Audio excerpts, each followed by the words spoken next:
Speak life to the death of me. Speak life.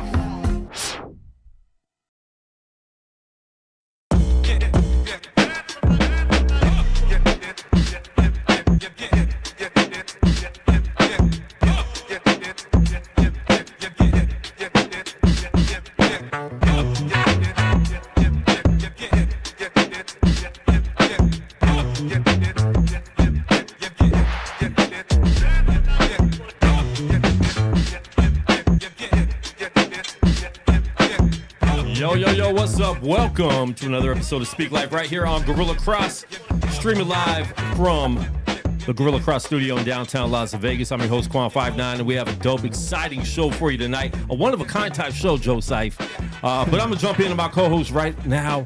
He wasn't going to be here, and he's here. I don't know if you want to talk about it live, but you are here. I'm happy because I prayed that you could be here tonight. And it's one of those things, right? Be careful what you pray for. Yeah. We talk about that a lot. Be careful what you pray for, because I prayed, and what happened? I was through a series of events. I was able to make it to the show tonight, so I am here, and I'm So the happy. prayers worked. I'm happy about it.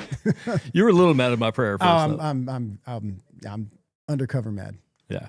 But we won't talk about it on air. We won't talk about it on air, but he is here, and I'm glad he's here because I know this is an episode he did not want to miss. So God did that. God did that. All right, next co-host, Kale's in the building. Big up. Hold on, big I got up. the wrong name on here. There you go. Hey, yo, what's Cope up, in the man? building. How you feeling, bro? Hey, man, it's good, man. I'm sorry I missed y'all last week. Oh, I like your hat. Oh, you weren't here last week either. I Dang, wasn't here last I week forgot. either, man. I Am Light was here, and it. And you, what, mistaked us for each I other? mean, Come on. She did. Oh, that's crazy. She did. She did. this is the same complexion. She thought it was you. Hey, Cope, this has been Same our complexion, fifth same shirt seat. today. Definitely not the same complexion. Yeah, Not that's at all. crazy. Yeah, and he's super buff at the shoulders, you know what I mean? I'm strong. He but got all that hair. He wide body, you know? Yeah, Man. Wow. Hair. wide body. We got Dizzy Liv in the building. Yo, How you what's feeling? up? No, I feel great. How are you? We had that live performance. How do you feel about performing live in the studio? The 180 was so dope. Like, I really enjoyed it. It was such a good experience, and yeah, y'all got to tap in, man. You did really good. We've Thank done you. a couple of sets, and for the 3 songs that you brought, you had each track was like solid. Some Thank people you. will they'll lose breath control or they'll forget their lines or something. Mhm. You ran through it, and so did Nahoa. Like both of you guys, it was like professionalism. Dan, you said All she night. did better than Avery? Dope. Thank you. Dan, you said she did better than Avery? Well, Avery different. Avery has so much energy that he loses breath control. Yeah, Right? that's true. Yeah. She was just on it. She was on it. And Thank you, man. Like, Yeah, you're All right. right, and we got all the way from Rapzilla. We got Luke DiMarzio. You always gotta do that. What's up? Do you get embarrassed when I do that? I It's just want people to know we have real street cred it's in the irrelevant. building. Actually, It's I not. brought one of my other things I write for too. All right, let's show that. Let's show that. Yeah, check this out.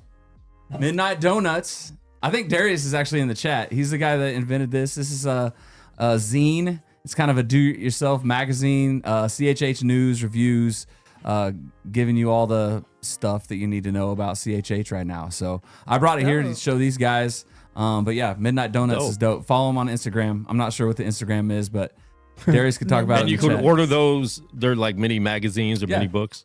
Yeah, and this is issue 9, but I think he's been doing it for like 2 years. You get one every like 3 months or so. Oh, wow. Dope. It's really dope. That's cool. Dope. Yeah. Dope. All right, now we're going to introduce who everyone is here for. I hit up Crumb. They've been, doing some stuff, and I said, hey, it would be dope to get you on. We've had Crumb on a lot, right? He's a regular here. It's been a while, but he's on a lot. That's the homie out there. And he said he might be able to get most of the crew on Speak Life. And that's exclusive. You don't see this a lot, folks. So we got the whole Deep Space 5 crew here, right now, live. What's good, fellas? Thanks for having us on. Hello, what's up? What's up? Hey. Hi there. Really Good cool. evening. Now, this is by far the most we've ever had on the show before, trying to Skype people in or video call people in. But I do appreciate all you guys coming in, man. It's been a long time since I've seen some of you. Some of you never even met in real life. But we appreciate you guys taking the time to get on with us and do this. Thanks for having us, brother. Yeah, heck yeah. Yes, sir. There's so much talent. Should be a on fun that night. screen. Yeah. What Speak are for we going to yourself. do? We're gonna talk. I think We're gonna talk some hip hop, some Oh, Deep cool. Space 5, some just the history of everything. So I hope you guys have 4 hours because we're gonna be here for the next 4 or 5 hours. But man, just talk to us about the history of Deep Space 5. What got you guys together in the first place? that sounds like a man child statement there. Yeah, I mean, me and Syntax went to college together, and he had his, he had started rapping like way before me, and we ended up starting a group together called The Pride while we were in college, and a guy became a part of that group with us, High Tech, the Recon, and back in the day, there was like the internet was just getting started. That's how old we are. Like I remember when my college gave me an email address. I said, why would I ever need an email address? And so you started like getting on these message boards and seeing who else is doing music that we might like. And so we discovered these different groups that were, really spoke to us. So Seb Static out of Albany, New York, we'd send tapes in the mail. Was super impressed with what he did. Lab Click was the other one. Actually, Dan had a tape that was just him. Like Ill Trip was on it too, but it was called, what was it? Not strictly not gangster rap or something. It was Chunks of the Listener. And then he's acting like he doesn't know what I'm talking about. And then there was a group called the Deadbeats. I do know what you're talking about. Yeah, and I reached out to everybody like, how would you like to be in a collective together? And that was kind of the beginnings of it. Rain from Deadbeats had stopped rhyming, and David Kelly was still producing, but we just wanted these groups to come together. There was 6 of us, and that was the very, very beginning. So I have a question about the so when The Night We Called It a Day was released, how many producers were on that project?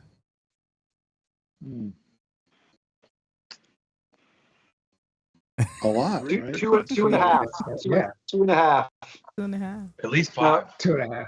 Yeah, because No, let's I can name them. Name them. It's Doug, Dust, and myself. And Recon played a little guitar. And Right. Red. Yeah. Freddie, did you have something on the night we called it a day? Yeah, yeah. He did Element. Element. And who did Joyriding? That's Harry Chrome. Yeah. Yeah. Okay, so there was shoot. so basically Okay, a lot of guys. everybody. Yeah. That's so amazing. That's so dope. That's awesome. That was all done at Crumb's apartment in Dallas. It was hot in there. That's a lot of people. Well, that was and listen, that was before Civ was a part of the crew, but boy, he was eating those dinners with us. He was every night. there. Hey, I was there. That's fine. I just There was a bar. He was wasn't there a critiquing my beats. There was a bar stool that Crumb kept in the Critiquing. studio, and he sat there every single night, never said a word. And he was just critiquing the beats, Wow. just listening to him like Yeah. dud. Well, he was scared we were Like, gonna yeah, kick him I out was like we like- kicked that other guy out that Sev invited. Oh my gosh. I hope he's not in the chat. That's hilarious. So listen, nowadays there's collectives, right? There's groups that get together and there's big collectives, but it's a lot of people that haven't even met in real life, right? Like you're sharing things through email. You might never meet anybody, and there might be 5 people in a crew that have never met and they're putting out projects. You guys were doing a lot of this stuff just live together. Talk about that, being around each other and actually doing it compared to, what's going on now with collectives. There wasn't an option to do it any other way. I don't think it was so needed especially during that time period. Sending things to the mail was just really not. actual mail. Yeah. And just the technology wasn't right for that. And man, the first record was the most organic, and we probably liked each other the most doing that first record. All the other ones after was big, we had big, internal conflict and like trying to figure out who's going to do what. And, but always together. And that's, I think, what made those projects so much fun. It's just being together. Yeah. Sitting in a room and making stuff was incredible. I think Didn't we have Absolutely. I Yeah. think there's like an 2-8 energy- machines? Go ahead. I was just going to say Dan, go there's ahead. an energy from that, and maybe even a synergy on top of that. But just to get together with your friends, I think Mhm. the first record we probably made it in a week or something. I No mean, way. wrote the words, a lot of the beats were probably made in that time. Like Wow. just to get together and have, I don't know, hang out, just be friends. We called it together. rap. We were calling it rap camp. Rap for a camp. while. Yeah. Dan, do No, you but that first record, it was even shorter. I mean, I think most of us were there maybe over 3 or 4 days. Wow. And we had already done that, so it's available somewhere online. But we had actually, so the original members, so Dan or listener Sev, Manchild, and myself, High Tech, had actually made a record together in a hotel room a few years before that, and we'd done that over a 3.5 day period. That's when we first met Crumb. But not only did we sort of do everything and sort of have we always done things sort of in a tight window, but I would say 85% of everything that's been created has been created on the spot together in the room. so Wow. so dope. Wow. The writing to the Big well- and the 5 print.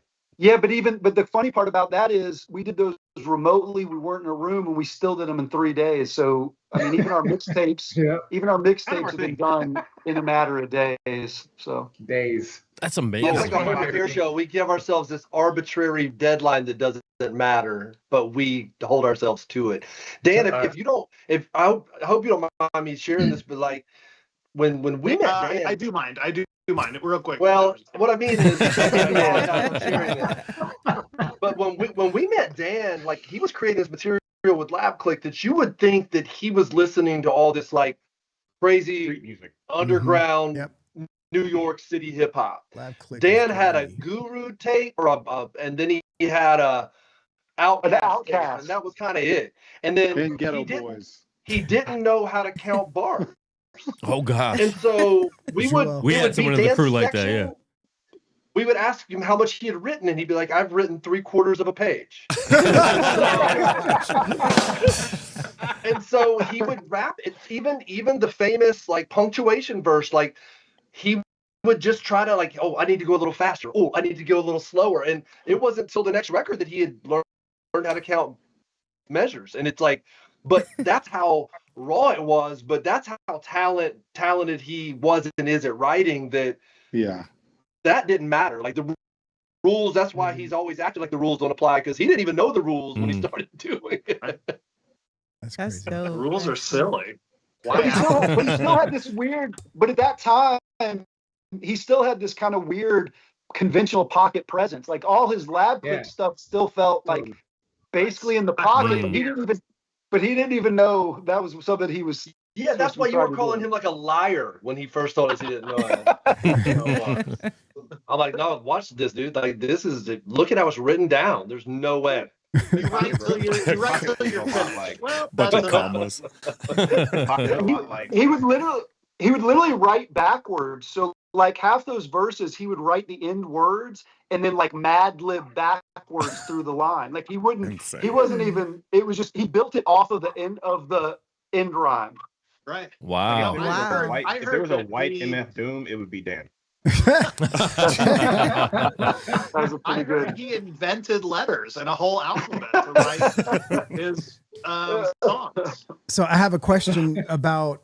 So like obviously there's a bunch of different groups that were brought together, right? So my first introduction to Crumb and Fred was on E-Rock's album. And then PC Tools, right? So that was my first introduction to them. So when you guys were approached by Manchild about wanting to get part of a collective or part of a group, were you guys kind of like, well, we have our own thing called PC Tools, and then like I'm with Blake or whatever, like, or was it like, hey, let's just do it? It's just be another crew that we're going to jump into. From my perspective, if I remember correctly, Manchild called Crumb first. Right. And I didn't know anything about Play-Doh. He'll always be Play-Doh. He'll always be Play-Doh. His mama called him Play-Doh, I call him Play-Doh. So I remember seeing like, because back then there was message boards, there was like, you know, we didn't, like you were saying, we didn't have social media we have now. So it was all message boards, mp3.com, all that. Yep. So I saw elements of Lab Click and, you know, the other guys in the Pride, but I was very unfamiliar with the music. So when he called me and said, hey, these guys want us to join a group, and Marzil was starting to pop, I was like, yeah, okay, sure, let's do it. And then shortly after that, I don't remember the details, it's been so long, but we managed to finagle a way to get a record deal out of it. I'm doing air quotes. And yeah, we all got together in a week, and that sort of became our staple, like we talked about earlier, about just knocking it out in a week. But no, there was never like we're our own thing. It was just like, now we're a part of this. So at least from my perspective. Yeah, it took us 5 minutes to make the decision. Manchild called me and talked to me a little bit about some details. I said, let me talk to Fred. And then, 5 minutes later, I called Manchild back like, we're in. I feel like the next day you were on an airplane with your MPC to Atlanta to make a record with us. I'm not even joking. Like, you showed up and I was like, hey, never. Well, Marzil had already come out by that point. So I think so. Yeah. Yes. Yeah. Yes. Yeah. Okay, so this is everything Crumb and Fred has said is basically true, but they're Crumb especially is leaving out the fact that he had big time Manchild and I at the convention where him and Blake were there. Crumb was in like a XXX, like white classic Adidas t-shirt, and he didn't have any time for Manchild and I at that convention. So, but you should have been waiting for a long time to tell this story. I told you. You were playing the wall on us from the beginning. That's just a historical fact. Yes, this is true. Syntax is terrific. It is true. He did do that. But like, I think that there was like back then, he was a lot more guarded. Like, honestly, there's little things that you learn from each other, and I've learned so much from these guys. I always tell people, like, I'm not super close from anybody from high school. The only person I'm close with from college is Syntax, but these are the people I was stuffed in a van with for a lot of years of my life, and I grew up with, and I learned how to be a dad, learned how to be a man. Like, and so I think that there was little things like Doug, when he saw us work a festival, and he's like, "How much did you make at the merch table?" I was like, "This much." I was like, "Because I was back there, dude." And so then hustling it out. He just, I think he was a little more guarded. That space, he was younger, and I think that wasn't the cut stuff happening or just happened at that time. Yeah, Doug and Blake were already made at that point. They had done the cut. They were kind of like, I mean, they were big. We were nobody. I mean, they were something already. But yeah, and then after that was like Black Market on Raw Material. Me and Doug did that over the phone. That was fun because it was like, I call him he'd call me with his 4 bars. I'd be like, okay, I'll call you back. This is how old we are. Then I'd call back on here's my 4 bars, and I'd rap those, and then he'd call back with his, and like, wow, that's how songs were built a million years ago. I would like to say that Black Market was my first placement ever. So thank you for that, Greg. Go ahead, Luke. So, Greg, what's your logo? That's really cool on your hat, Greg. What is that? I'm a Syracuse basketball fan, and this is a Syracuse City flag. Ah, that's very cool. Yeah. Very nice. Carmelo Anthony played for Syracuse, right? Yeah. There we go. Look at me. No, I know ball. I know ball.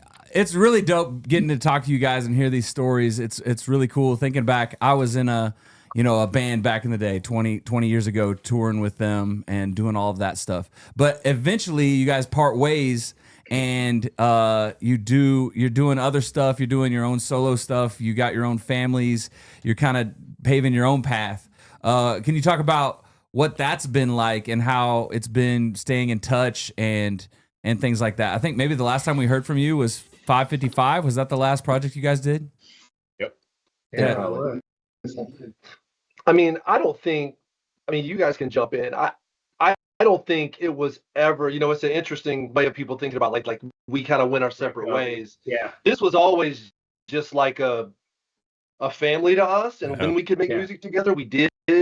When we could support each other, we did. What's really cool is like, we're still a text strand that's very active. Happy birthday, just like your friends. And so I don't think it was ever like we knew the logistics. We weren't ever gonna make it. I mean, that's the end of that sentence. We weren't gonna make it as a group, right? I mean, like it's just we couldn't get on stage all together to do a show. So it wasn't like we split ways. It was like, this is a touch point for me in my life. This is a touch point for me in my music. And, I'm just thankful. I mean, life gets in the way, and that's how it's supposed to be. But I couldn't be happier when I see these guys do cool things. We also like because a handful of us toured for so many years, and, just geographically, we're kind of all over the country.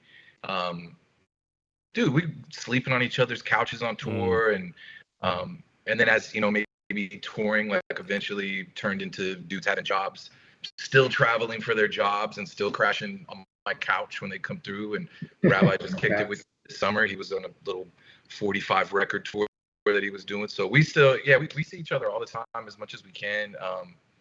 Bros, man, we're bros. These dudes, like Manchild mentioned, we literally grew up together. And even at times when we were doing our solo material, Dan is doing listener stuff, Marzell is doing their stuff, I'm doing solo stuff, we would tour together where we would all just go in the van and be with each other. And even though we're doing our own material, I mean, we're still neck deep with each other doing those and figuring stuff out together. So Doug, your camera looks wild. Yeah,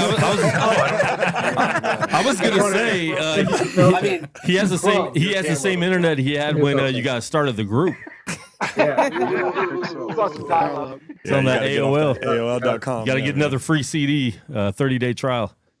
So I have a question.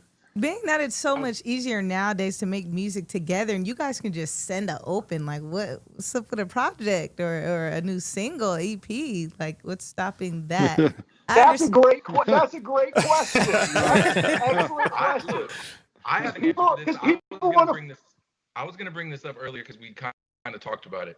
We made a point that nobody's brought up from the very beginning that we were gonna, when we made music together, we were gonna do it in the same place like we had done the first two. So if we do side projects or whatever, that we kind of mailed those in on email and stuff. But when we do an official release, so I mean that's a really easy way to answer question when people ask like, are you gonna do another record? Hopefully. I mean, who knows, right? Like anything's possible, but that's a stipulation, and I think that's why the music has sounded the way that it sounded on those projects. I was going to say, to dovetail on what Greg said, was that, you know, like you hear stories of groups like, I think it was Wu-Tang I was watching, because Ghostface just did a new album, and he was talking about how when they get together, it's like flipping a switch. It's like, okay, it's time to do Wu-Tang. Yeah. And like we've always been with our own solo projects, our own side groups, it's never been an impediment to the group. It's like, oh, you want to go do Marzil, go do Marzil. We're going to do another PC record, go do it. So it's never been that. It's just literally like, okay, when it's time to shine, we flip that switch. But to Crumb's point, the magic when we're all together is completely different, because you hear brotherhood and you hear all the things like, oh, like, no, we've known each other 20 plus years. Yeah. A lot of us have gone through like personal tragedies in our family, and they all reach out. So it's just like, it's not just like we're just a rap group. You know what I mean? Like we actually are like brothers, like for real. Yeah. We fight over the last piece of chicken sometimes, but we come back together at the end of the day. I think that's something that and a lot. brotherhood's Oh, probably. Oh, go ahead. No. Go ahead. Go. No, I was just gonna say, brother is probably not even the right word. It's family. Like we're family. I mean, we care about each other's kids. We care about each other's spouses, or whatever situation's going on, and and to the point all the brothers made so far, we were all, whenever we were already doing that before we got together. So like solo projects, I mean, there's still several of those cooking from several folks. Syntax just dropped something not too long ago. Crumb's working on something. I got something. Fred's got something. Manchild's got something. Like there's all stuff, and we know listeners. He's probably going to be in Europe in a couple of weeks doing stuff. Like that's just how it is. Yeah. So it's a family, but like Manchild mentioned earlier, like, I mean, we got our own little group chat, on our cell phones, and we hit each other up literally daily. Like we talk every single day about football, music, family, whatever it is. We were talking about Diwali yesterday. Yeah, we were talking about it's crazy in my neighborhood. all the things. So it sounds Happy like Diwali, by the way. Happy Diwali. you Sounds celebrate. like you guys have like this organic feeling, like everybody's family. You guys have mentioned it multiple times, and that's so awesome. Starting off with so many members, and then even growing from there, 6, 9. What pain points did you guys come across? Like, were there any challenges when it came to making music from having so many people in the group? Yeah. Yeah. You said, yep. Yep. Yeah. I mean, yeah, of course. I mean, when you have this many personalities, I mean, you've listened to our individual material. None of it sounds like Deep Space Five, right. It's when we come together, it's like Voltron. It's a whole different thing. And so when we get together and we're in the same environment and we're picking beats, and obviously we have a sick amount of ridiculous producers in this crew, and then we got a sick amount of MCs, and then we also had a sick amount of DJs. Like we have all bases covered, and it's like you get in there and you just start, like, one person will pick a beat and be like, okay, I'll take lead on this one, and then another person will pick a beat and like, ooh, a great hook just came to my mind. I got this one. I'll come up with the concept, and then once we, that part's easy, right? Everybody picks something, they go with it. It's when we start all jumping in on it, it's like, oh, I got a verse, and with any rap camp like this, you get together and you might record 20 songs, and then at some point you got to whittle it down to like, what are the 10 or 15 we're going to put on this project? And that's where all the craziness happens because some people put their flag into the ground and it's like, this song has to make the record. I put too much work on this one or whatever. And then somebody else is like, that's the worst song I've heard in 20 years. Why are we changing that on the record? If you remember, there's been a lot of beats that we all hated until somebody rapped on it and said, okay, I can do it. Yes. So many times. There's so many beats that I was just like, I didn't get on that one. I should have got on that one because y'all killed it. I think when we're all together too, I think it's interesting when we were at Dust especially, we got to know each other well enough that you'd hear somebody in the booth doing something and you're challenged. It's like, oh my gosh, I've got to I'm getting on that song and I'm going to come correct. But it's really funny on Unique. Even if you look, was it Unique where you look in the artwork and it shows Deep Space Dallas versus Deep Space East? Yep. And the whole skit of the Dust called everybody. Those were real conversations where he called everybody to ask. The one where like Joe's like, I feel so bad, and Dan's saying the beat's too pimpy. Those are all real conversations about not liking each other's songs. Well, there's a lot of artistic differences. I think Gary was talking about that. I can remember one with Joe specifically where we were making this song about, and Joe, you probably remember this. I'm so glad you're bringing this up. Creation story. No, it was Where Amazing Happens. No, it was where Joe really was Amazing advocating Happens. for. I'm sorry, Joe. I think I'm talking. Am I muted? Jeez, I'm the one that brought it up. I get to talk. You can. By the way, this is how we really are. I love it. So, I love it. It was this creation story, and Joe really wanted to say that, put words in God's mouth to say that the end of it was dope, and I was like, I don't think God would say that. I think it's like dumbing it down a little bit. But oh no, Joe just had to have it in there. May I say on that point, I side with Joe all the way. I think this is crazy. So this is crazy. This is crazy. First of all, it's of all the people, Dan and I are the least likely to be in conflict. That's just a fact. But unbelievably, on this record, we had it out twice. Why are you yelling? So there's this issue. There's this issue about that's all. And then, but the irony is, he pulled me aside on a song I concepted that I wrote the hook for, called "Where Amazing Happens."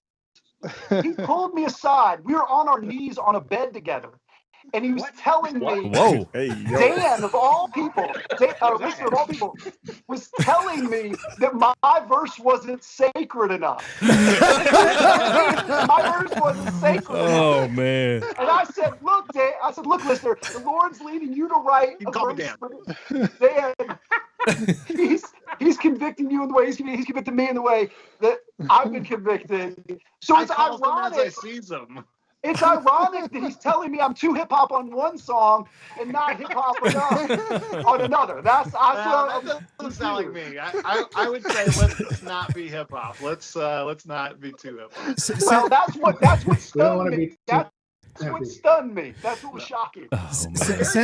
Since we got listener talking and he's in the zone, there's somebody in the comments on YouTube and they're asking, where did MC Fong originate? This question didn't come from me. This came from the comments. Oh, you can't tell them that. So early on in this hip hop group that I was in when I was in like high school and college, Lab Click, me and Tim would go through just like old records, and that's how we'd come up with song concepts and titles. And that was Fong. I don't know. It was from. I don't know. I know what it is, but no. That's where it came from. That's all you need to say. Okay. Yeah. Hey, Greg, I've got a question. Why 5 in Deep Space? Why not 6 or 4? Yeah, I was freestyle. So after 20 years, you're asking that question. Another sore spot. Yeah, I was. It's not. It's like, why is Mike and I 9 people? No, I mean it's like. So I was hoping you were Trekkie. I went to Crewvention, like one of the first ones, and me and Syntax had made this horrible record, which I'm really glad no one's gonna hear. And I had been rapping for about a month, and we made it. I went to convention. I took this CD and I was playing it for people. I remember Journey Big put on the headphones to listen to it, and he looks at me and he was just trying to be nice, and he goes, "It sounds spooky." I was like, "Oh, it's the weirdest thing anybody's ever said to me." But Redbones, our Red from Future Shock, kind of took me under his wing, and everybody there, Remnant Militia was there, and they were all freestyling. I'm like, I got back to the apartment Syntax that I lived in. I was like, we got to start freestyling. So we started battling each other and going to Atlanta and doing these events. And so I just freestyled all the time. And it was just one day, it's not even that great a story. I said Deep Space 5, and it was like a really good, it was a good like rhyme pattern. And I just stopped and I was like, I like the sound of that. And that's a bad way of telling a story, but that's how it came about. Yeah, and it didn't matter at that point. Deep Space Nine. It did matter. It did matter. We were 6 from the jump. Greg and I, we were on our couch in our apartment. I was like, man, can we just drop the 5 or something? Like, just, we can't. It doesn't make any sense. It doesn't correspond to anything. It was never 5, not for 1 second ever. I have no recollection of that. Drop it now. It was very, very similar to the day. We were like laying on the couch together, not kneeling. The question is what member was he forgetting about when he said that? That's not what we were doing.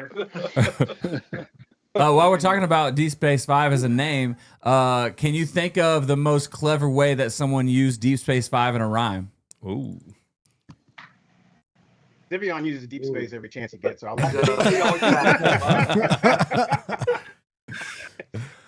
I mean, yeah. I think Crumb called it out one time. He's like, "Can we just not say the name of our group in every 16 that we spit?" You guys said it a lot, so we did. Maybe the first one, Greg, when you rhyme Deep Space 5 with live when you're freestyling. I mean, and then the creation happened. Yeah, I mean, Deep in Space are just like Deep Space. What? Who? Deep Space 5. Yeah. I mean, you can say that. Nothing clever. Yeah, the crowd will finish it. Hey, Fred, are you going to come out with another Bruce Lee mixtape? That was so dope. Funny you mentioned that. Please say I actually yes. did a beat tape that kind of slid under the radar during COVID about 5 years ago called Die Empty. It's on all platforms, and it's a beat tape that I did. And the concept behind Die Empty is literally a friend of mine who's the mentor told me that as a musician, as a creative, we're always creating. And God's going to call us home one day, and we're going to have all these ideas. I'm sitting in my studio now, and there's all kinds of ideas and things that the world will never hear. So the best thing to do is just die empty and give it all out. So I did this project called Die Empty. Today's actually the anniversary. Oh, shit. Oh, nice. Wow. Happy anniversary. So yeah, go check it out. Let me know what you think. Definitely. But I will say this, I'm laughing at the YouTube chat. Somebody asked whose idea was Beat the Rap. That was actually mine.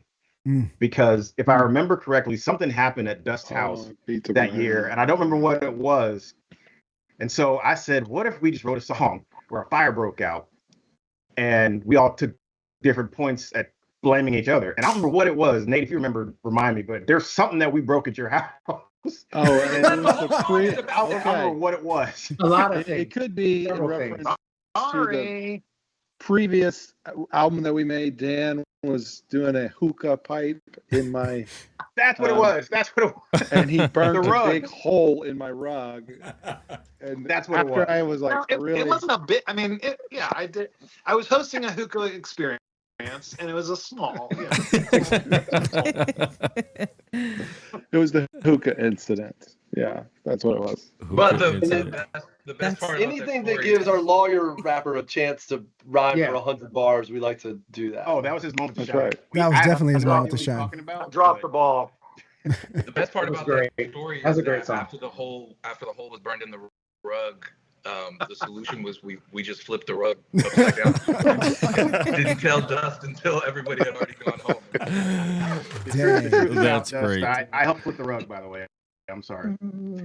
That's So- all good. I have The a rug question. really tied the room Oh. together. I did.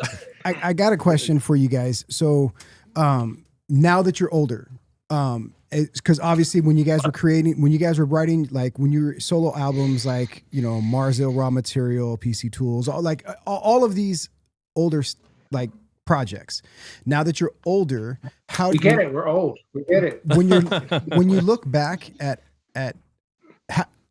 how have you affected people who were basically saying, wow, I never knew that there could be a Christian centered or like a Christ involved hip hop that sounds really good. Like, have you had a lot of those conversations, or is it just like, you guys are dope and it has nothing to do with, like, nobody ever like mentions you're awesome because you talk about Christ? I'll start. I'll be brief, but without getting too emotional, I'm the type. My friend Plato especially knows that I'm the type of person that once I do a project, I'm on to the next thing. Mm-hmm. And everybody tells me that my first record is just so great and so awesome, the first solo album, and I actually hate it. But when I get messages from people who tell me that they were dealing with certain things, and some song that I didn't even write about a topic they were dealing with, they just say that album really speaks to me and my soul and all that stuff. So I stopped doing that. Like, I don't do that anymore now, because you never know what somebody's going through. You never know what they're going to feel. So heck, me and Fred went to a Reach record concert one time. I had a friend that was like a tour manager for Lecrae or whatever. So when they came through Dallas one time, he had free tickets or whatever. So me and Fred went, and after the show, we went down to, you know, see Lecrae and Andy Mineo and some of those people. I think Propaganda was there. Propaganda was on. That was like one of the first tours he did with them, and we went down. As soon as we got to the floor, as soon as Lecrae walked up, the first thing he said was, "Freddie B, you know the flows are fresh." Oh, that's dope. Yeah, and I was like, sure did. Gave me a big old hug. Yeah, that was so you know the music's impacting people, whether, you know, they're willing to say it or out loud or not or whatever. But I mean, you also see, you know, look at all the, you know, YouTube videos and Instagram videos of people rediscovering DOS effects and you know, Gangstar and Wu-Tang and whatever. I mean, there's like a little renaissance happening right now where all these young folks are, you know, they're discovering that old classic golden era hip hop. So it's real dope, and you know, it's happening on the Christian side too. So well, and actually, I go ahead. Especially when the fans make videos of your music on YouTube, that's actually pretty cool. Yeah. And TikTok. And TikTok.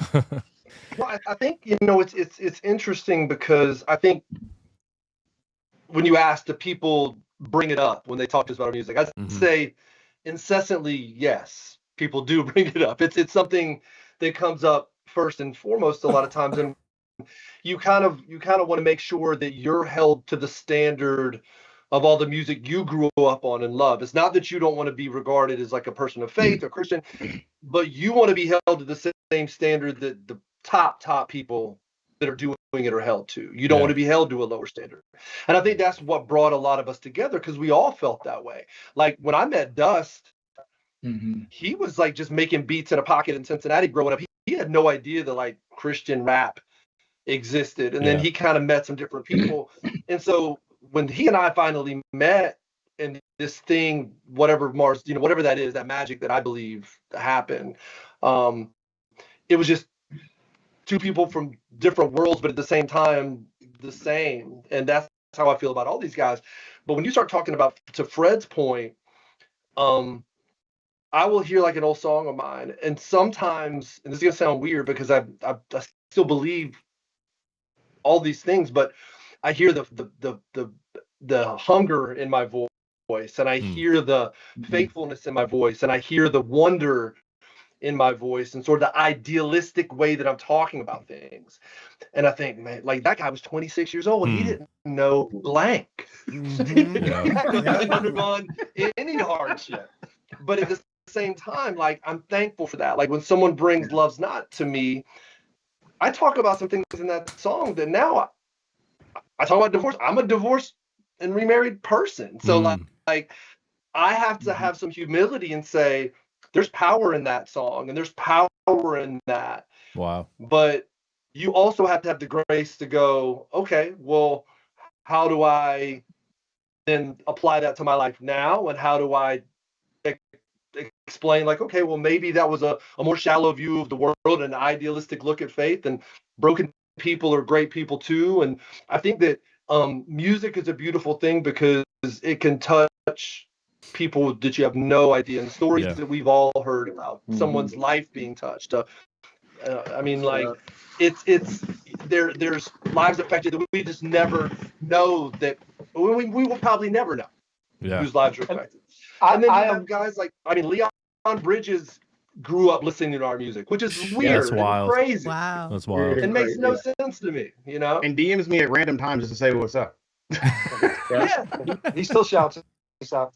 Still shouts. So our to Greg. So your music preaches back to us, and we're so old. Two other things on the question. We're so old that our fans talk to us about raising their kids on our music. So we literally have like the second generation of fans have been raised by the kids that actually grew up on our music. But to the core of the question, like, anyone who's been in gospel hip hop 30 seconds knows the conversation about sort of like Christian rap versus rappers that are Christian. Like, this is just, it doesn't matter what generation you came up in. It's been there since 1983. It's not, it wasn't a 90s conversation. It's not a now conversation. It's just always been there. Yep. And, we went through it. We were immature about it in various ways, but at the end of the day, we're all sort of members of one body, and we all have different roles. And what our fan, I would say that Greg said,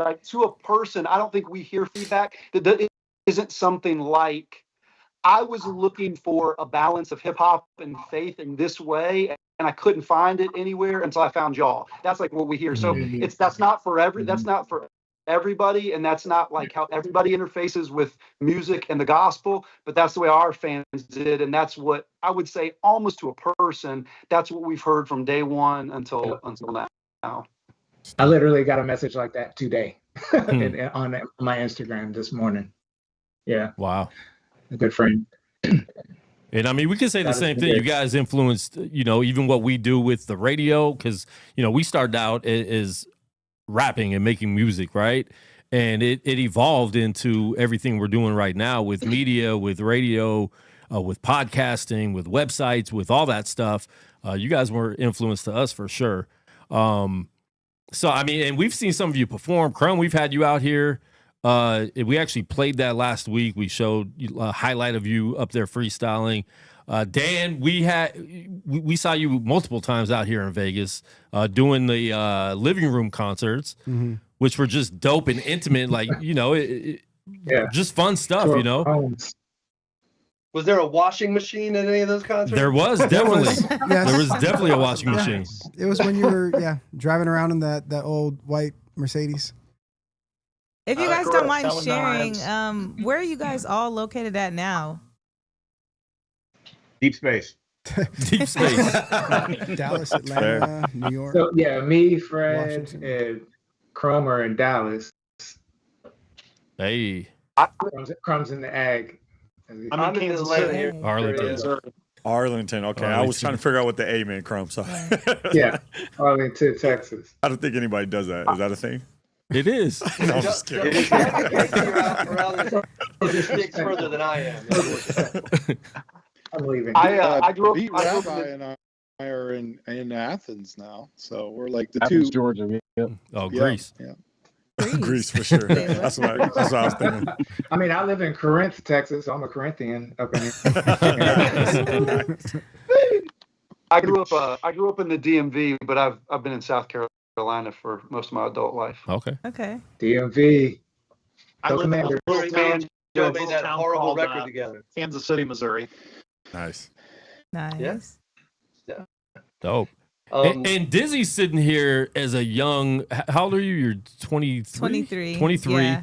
And she's hearing these stories just about, the way you guys did music, the way you guys share music. So Dizzy, talk a little bit about that, just because I've seen your reactions. Like, what's your reaction to hearing like how a collective did it back then and still wants to do it compared to what you do now with sharing music and getting collabs and stuff like that?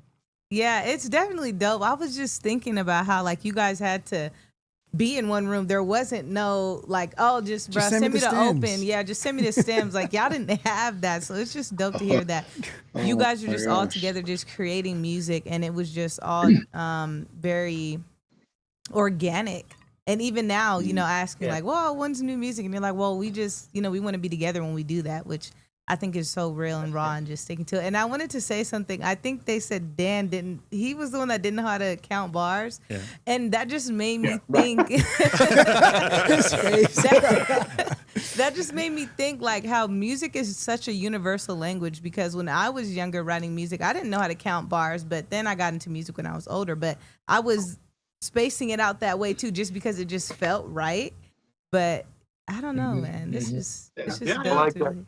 I've always made, and I don't know how you feel about it, but maybe this resonates with you, but I've always made music and even words out of feeling, you know, and when lyrics are done, they're done because that's the end of a thought or a feeling or the end of where the thing is going, and why make more, you know, why get to 16, you know, when you can say it in 14 and a quarter.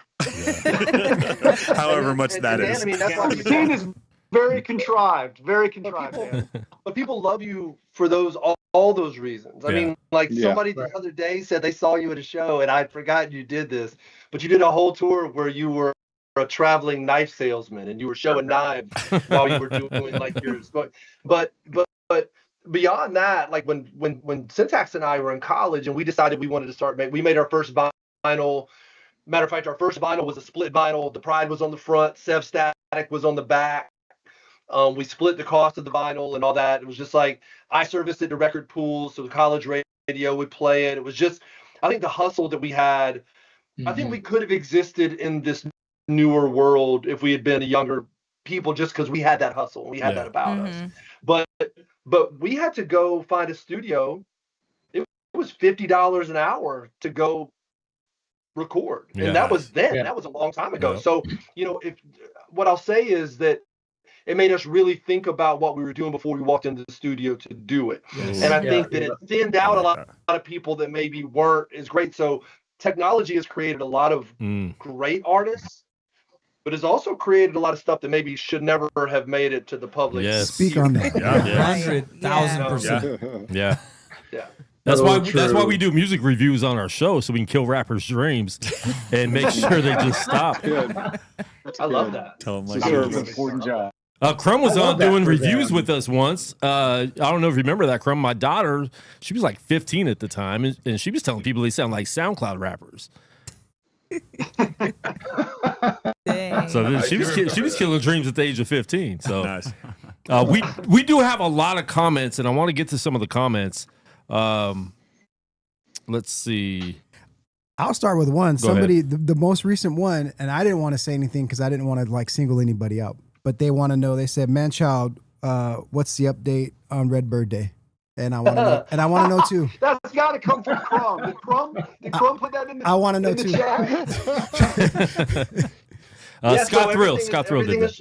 Everything is recorded. I'm working with an engineer in Germany, and he is. And so everybody that's that gave to it, contributed to it. I've been doing weekly updates on where we are with it. So we've got about 4 songs mixed out of the 12 that there are. So it's coming. I'll say that, you know, maybe that's a whole nother episode, but it's one of those things that I always would just create and release when something was ready. I don't think none of us who went through COVID had ever been through anything like that, but to put out this concept of like everything is rosy, and that's the whole concept of this record. And then life hits you square between the eyes. I'm like, well, I'm not feeling like that right now, and I still got to come home on this project. And then it's and I'll be very cocky for a moment, and then I'll pull it back. But like, I'm as confident in what I do as anybody. I believe what I do is a really high level, and Facts. I like what I make. But at the same time, a lot of that rug was pulled from under me. Like, is this going to be to the standard of what people want to hear? And I'll be also very honest. I had a running partner for a lot of years, and Dust, that I don't I don't know that I could ever get back to that level without him. Oh, I'll say that right now. Wow. too sweet. And I think it's just I mean, there was a synergy there that created a standard that makes it very difficult to go like, yeah, this is cool. I'll just release this. And I'm thankful for all of these guys, particularly I think Doug and Fred kind of and Siv too, like spoke to me like, people just want to hear from you. Yeah. And I think finally between them and my wife and that people wanting to hear what I have to say still and what I have to say still important has put the gas, the pedal back on this thing and we're going to get it done. And then behind that, and I don't want to say too much, but next year is 25 years of Raw Materials album label release. And we have a lot of unreleased raw material or unreleased Marzil material that once we get this thing kicked out of the way, there's more that you'll hear. So is that why Raw Material isn't on DSPs right now? So we own it again. Oh, okay. We own it again. The devil, I mean, BEC doesn't own it anymore. And so it came off streaming, and we kind of have talked about for the 25th anniversary, let's make this a thing back on streaming with the new stuff coming. That's right beautiful. That's It's gonna be dope. It's beautiful. Yeah. All right, another comment from the journalist. I remember showing my oldest son Deep Space 5, and he was mad they didn't rap about space because he loves space. Oh, is that yeah, we don't. That's a big oversight. That is a good catch. There was a lot of dudes in the crew. We didn't have very any adamant about that stuff from the jump. Do you guys remember when we did? We were getting the artwork for the future and what it used to be, and and the artist sent over a really amazing, like it was beautiful, but it was like an astronaut in space, and like I didn't even take like 30 seconds, and everybody was like, "What is this?" I was like, all right. Dan in particularly had a bone to pick with it, and he was like, "I got it." Was that Mikey? Who was that? We got another one from New Self. Hey, y'all, just want to say you guys are perhaps the most influential group in my life as both a listener and artist. You guys really are the GOATs to me. Thank you. Thanks for all you've done. And they send flowers. New Self. That's a good brother. I love that dude. We all rock with him. Love you, Nick. We sent many orders to that guy. I know. Oh, that's solid. Love that. But he's a lot of support. But New Self beat on Redbird Day. He's a good producer. He can rhyme too. He's a good. Yeah. He's good. We actually had him in the studio, didn't we? I don't know. Wow, Luke, you were here. I got a bad memory. He's been pretty prolific. Yeah. I'll tell you all a funny story about New Self. There was a period in my life where I was doing a lot of beat battles and I was doing a lot of producer showcases because I put the mic down for a while. And I was in LA, and this random guy walks up to me, he's real soft spoken, and he says, "Hey man, I'm a really big fan of yours." And I was like, "Oh, I thought he just saw me perform." I was like, "Oh man, appreciate it." Dapped him up, whatever.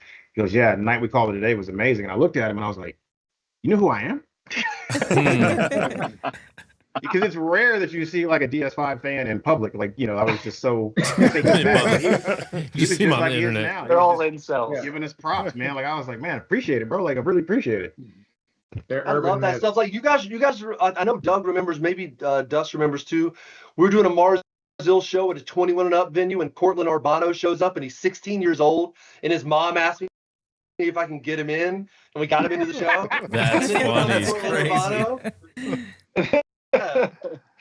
Was that the one in Utah? The weird one in Utah? I don't know. We did a lot of no. That was when the turntable went backwards. No, that was not it. This was in Denver. Yeah. Okay. We got a few more comments. The Kraken, I got free beats for them, so there's no excuses to do the project. No more excuses to do the project. Oh man! Thank you. The That's Kraken. what I told me, right? Yeah. I feel like we know the Kraken too. That's what Red's got. You've heard the Kraken from old lore, but the mythical beast. Lore. Got it. Look, man, As in release stuff. Literally, Dallas has the biggest concentration of DS5 fans that I've ever seen. That may be true. Well, you guys have been holding it down. Yeah, Were I they go I go there to DJ, and like all the people there, I hardly even know them. They're like, "Yo, man, that Deep Space record, bro." I'm like, dope. Rabbi, tell them what did I say when I asked you to join the group? Wait, I know you didn't want my partner. That's what I said. Yeah, I said, yeah. you. We want you, just you. That's Not funny. that rap song. That is funny. Okay, if we're gonna joke on Dan, or if we're gonna joke on Dan not knowing bars, we're gonna joke on beat rabbi not quantizing his beats. Oh gosh.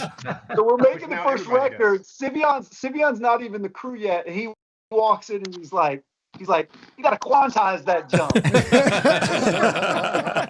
I still don't know what that means, but all I know is beats were not quantized. That's all I know. That had to be thickest in your ear. Thickest in your ear. Snare drum on the in your ear, right? Because I have it hitting right before the kick on the one. It's like, But that's perfect. It's perfect. Yeah, it's perfect. It's also like it's Manchild is talking about asking you to be in the crew. I mean, truth be told, Manchild, keep it a buck.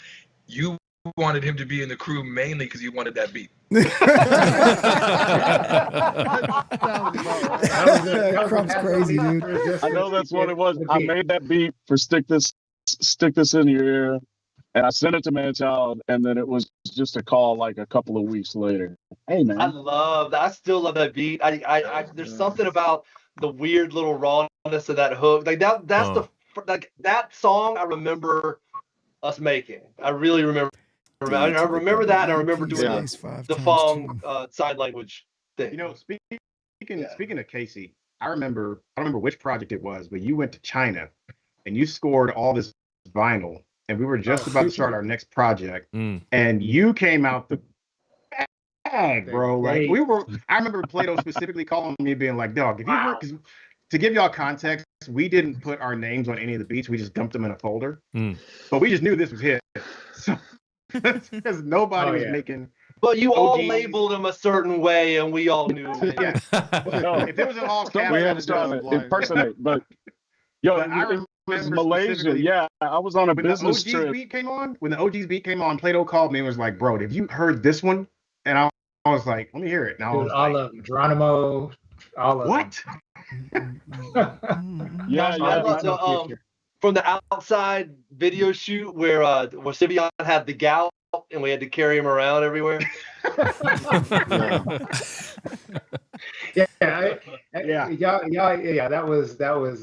was on Unique actually, but all the the photo shoot, even that picture that's used on the promo for this, like they had to literally place me in position for that picture. Yeah, I had to carry him to the airport. That's love. It was crazy. So, gosh, Joe, we were talking about when they may want to ask a question or something. They may when Crumb showed up for the raw. No, you're good. We like this. Yeah. When Crumb showed up for the raw material release party, and he gets off the airplane, and you're like, "Who is this guy?" That's what I was talking about. His airport strut was the hardest strut I've ever seen. His MPC was like over his shoulder, just banging off his leg. And I remember it was a great night, and we Mark J and that crew kind of helped us throw it, and he's freestyling on stage, and we still didn't know each other to the level I consider one of my best friends, or and he comes off stage and he goes, "Yo, did you hear my freestyle? I said something about like you try to hot dog, but you'll never catch up," or something like that. I remember looking at him and just going, "I don't really like food raps." And he goes, "I was so let down at that moment."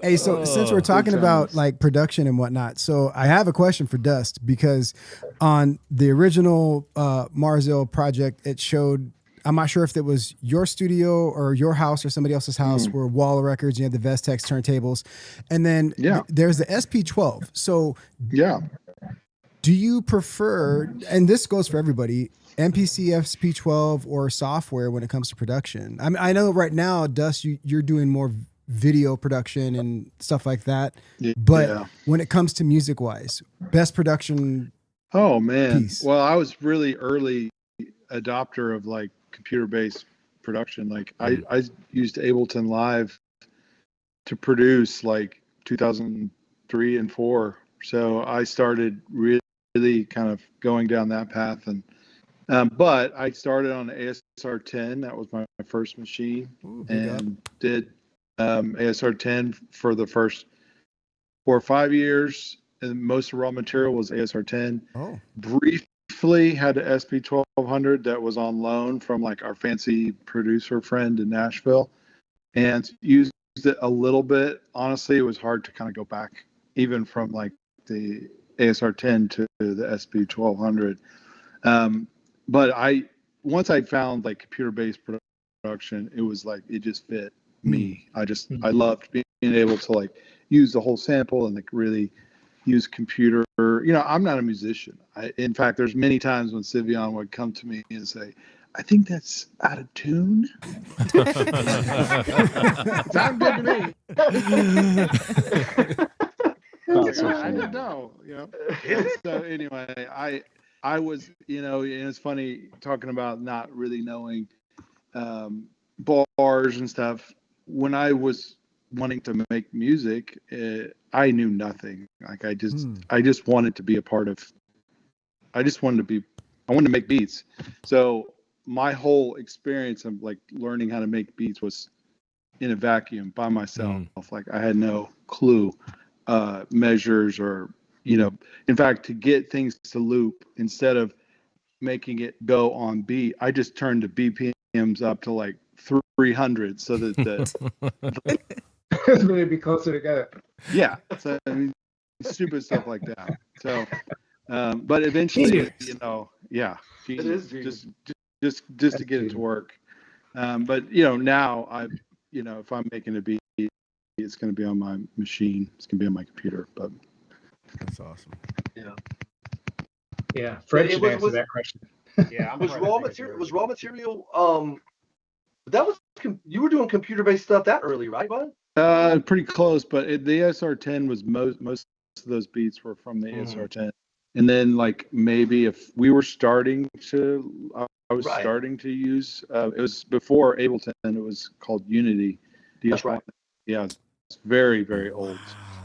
Barely usable, honestly. Like digital workstation stuff, like in the late 90s was really touch and go. Like some days it worked. Oh yeah. And then some days you're like, I don't know, it doesn't work. I was today years old when I realized that Ableton was that old. That's crazy. Yeah, Ableton's been around. That's crazy. Still use Ableton. I didn't use it back then though. It's like Cakewalk and Samplitude. It's in acid. It's old. Yeah, that's crazy. Cakewalk. Yeah, I used to use Cakewalk. Yep. Did we do most of raw material under the couch? That was all under the couch. Yeah, I was under the couch. Oh no, and we went to that one guy in Indianapolis too. Oh, that's right. Yeah, that's right. We did a little bit of both. Yeah, that's right. Kels, you got a question? That was My perspective is I'm probably the biggest nerd producer of the group. I have an MPC X. I use a machine. I have a lot of VSTs. I have a lot of software. But I would say that I've gone to NAMM. I've talked to like vendors and like I'm that guy. Like if you're gonna make my sound better or I get greater ideas from it, then that's cool. I have a drum set over there. There's a bass guitar over there. I am a musician. Yeah. So I'm always trying to, make better sounds. I don't listen to the same stuff. Sometimes I put on some Metallica. Sometimes I put on some lo-fi. A lot of times put on Metallica.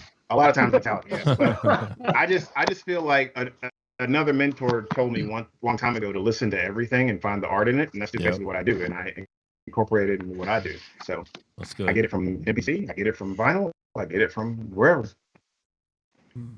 Gentlemen, we talked a lot about basically the change in hip hop, how different culture is and things like that. And I'm just really curious, everybody can answer or anybody can answer, but what's something that you appreciate nowadays and something that you miss from back when you first started? I like that people are loving boom bap again. Yeah. It's almost like made a resurgence back, in my opinion. Like Nas, for example, he's always kind of done it. Yep. But he's kind of keeping it going at the same time. And then you have so many other like artists who you hear on like a trap beat then all of a sudden out of nowhere it comes like this knocker of a boom bap track, and I'm just like, see, that's what I'm talking about. Like, don't always be stuck in the same car. Let's get a different car and drive something else every now and then. Yeah. No, I love that a lot of the artists that do kind of trap music or different types of pop styles of rap, you know, that when they rap over boom bap, you can tell that they have talent. They just choose to, you know, direct it in a different area. You know, they have talent. These guys can bar out. They just, you know, they just choose to sell a different type of music. And so I love hearing that when I see it. It makes me not feel so bad about the future. But then also, I miss hooks. Thank you. I wish people would start doing hooks again and rap. Like every time I hear one, I'm like, that was a hook. I heard it, you know, because you don't hear it. Somebody will rap for like 72 bars and then fade the beat, you know. Yeah. Everybody's punching. I love hearing a good hook every night. Yeah. There's quite a few things I miss. I think the biggest one, probably currently too, because I'm knee deep and working on projects and stuff. But man, I miss the strength of an album. I miss like an album. You know, like it's like you make it differently. It's not just a collection of songs. Like there's so much that the artist puts into it, and so for music to just feel so disposable now, like that's kind of heartbreaking, man. And on a less sad note, I miss rap groups. I miss little crew. You know what I'm saying? Like everybody just take 116. Like dude, that's an art of the past. Coast Contra's the only ones I can think of doing something. Absolutely. Well, and Indie Tribe. They're super fresh. Yeah. Yeah, I mean, Doug, Crumb, you know, you were talking about that. Sorry, that I was watching The Shop, and JID was on there and Offset was on there, and they were talking about like the way they have to think about music and the way that they have to think about, you know, when you build an album, you didn't build an album with your best 4 or 5 songs at the front. You kind of made the album, and like there might be something that dips here, dips there, and they said like, oh, you got to put your first 4 or 5 songs, the best 4 or 5 songs up top, because if you don't, people are going to fade off of the record, and that's sad. But that's just how it is. But you listen to JID's last record, and that's exactly what you hear. You hear strong, and it vibes out a little too much at the end. It's because he put all the bangers up top, up front. And I'll say, like, Sid, when you're saying they can bar out, everybody cannot bar out. Let's be honest about that. That's not true. There's like some of the music is so vibey. When you talk about trap, people lump everything they don't understand into trap.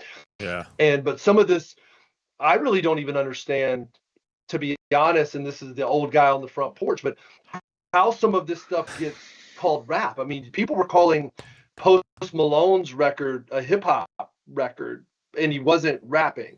Even Tyler's record that got the one hip hop album of the year, like he wasn't rapping. I'm sorry, and you can like it or not, but he's not a great singer. But I think that there's people bridging the gap. I mentioned JID. I've always thought that Kendrick and Cole were like this great. They walked the line between being able to make boom bap music, but also kind of go into these different styles of hip hop.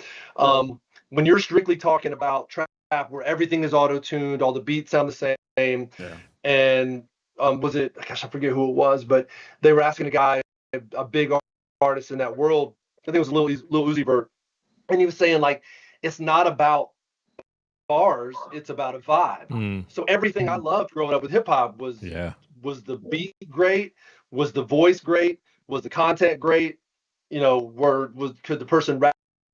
So you throw all those things out, and you're asking me like I'm a rhinoceros if I think that a chipmunk is beautiful or not. Like I don't know. It's just so different. I have no idea if it is or it isn't. But there are people like to Fred's point. I mean, when you have a group like, if you like crime rap or not, I don't care. Like when Griselda blows up, and you have boom bap back at the forefront.